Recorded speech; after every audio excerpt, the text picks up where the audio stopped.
तर एक केस अशीच रिसेंटली आम्ही बघितली होती, की त्याच्यामध्ये एक फिमेल होती. तर शी वॉज 16 इयर ओल्ड, म्हणजे 16 वर्षाची एक मुलगी. आणि ती एक दिवस असं गार्डनमध्ये खेळत होती आणि खेळता खेळता मग जे रेग्युलर त्यांच्या जवळचे जे लोक आहेत त्यांच्यासोबत बोलणं चालणं असतं. मग तिकडे एक तिच्या ओळखीचे काका होते. तर त्यांच्यासोबत रोज लिफ्टमध्ये येणं जाणं. तर त्यांचा एक चांगला एक बॉन्ड तयार झाला होता, घरी येणं जाणं असं होतं. पण एक दिवस ते लिफ्टमधून येत होते, तर टच म्हणू शकतो आपण, इनॲप्रोप्रिएट टच म्हणू शकतो, की त्यांनी प्रयत्न केला की तिच्या जे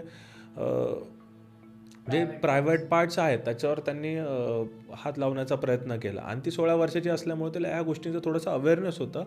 तर तिने पटकन त्या गोष्टींना अडवलं आणि ती तिकडून बाहेर निघाली आणि तिने तिच्या घरच्यांना सांगितलं. पण तिच्या मनावर ह्या गोष्टीचा एवढा परिणाम झाला आणि तो एवढा मोठा ट्रॉमा बसला की त्या गोष्टीमधून ती निघूच नाही शकली. तिला असं होतं की दर रात्री झोपताना ते इन्सिडेंट आठवतं आणि ती अशी भीतीने उठते, तिला पॅनिक अटॅक्स येतात, अँझायटी इश्यूज चालू झाले आहेत तिला. आणि त्याच्यामुळे ती कॉलेजमध्ये पण जाऊ शकत नाही. मेलबद्दल तिला एक मनात खूप जास्त भीती बसली.